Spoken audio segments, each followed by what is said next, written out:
Hello everyone, welcome back to the DevOps Edge. In today's video, I'll keep it short yet incredibly informative, so make sure to watch until the end. Many people learn DevOps through courses or other resources, but when it comes to interviews or working as a DevOps engineer, they often lack confidence. Honestly, I've been there too. When I first started exploring DevOps and cloud computing out of personal interest, I began with scripting, moved on to Ansible, Python, and Kubernetes. Despite learning all these concepts, I struggled to connect the dots and felt unprepared for interviews or real-world tasks. In this video, I'll share two key things that helped me overcome this challenge and that I believe can help you too. The first one is structured learning. Many of you might already be familiar with this approach. Learning things step by step, starting with Linux, then moving to shell scripting, version control systems, and so on. I've organized everything into playlists on my channel, covering DevOps, AWS, Azure, Terraform, and Python. All the resources are there for you to learn in a structured way. The second and most important thing is understanding the software development lifecycle, SDLC. This was a game changer for me.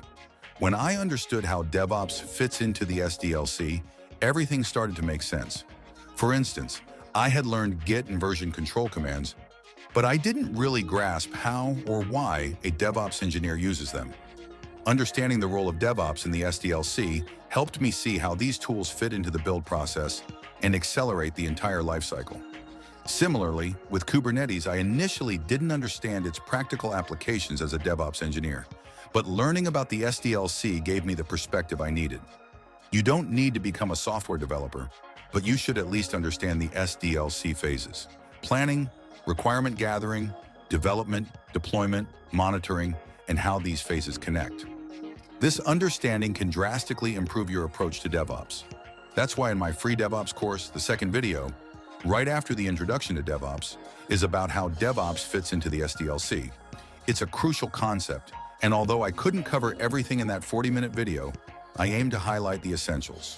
The video link is in the description, and I'll include additional resources on the SDLC and its connection to DevOps. So I encourage all of you to spend some time understanding this critical aspect. Trust me, once you know why you're doing what you're doing, things will improve significantly. This applies to DevOps as well. That's it for today's video. Thank you so much for watching. I'll see you in the next one. Take care and goodbye.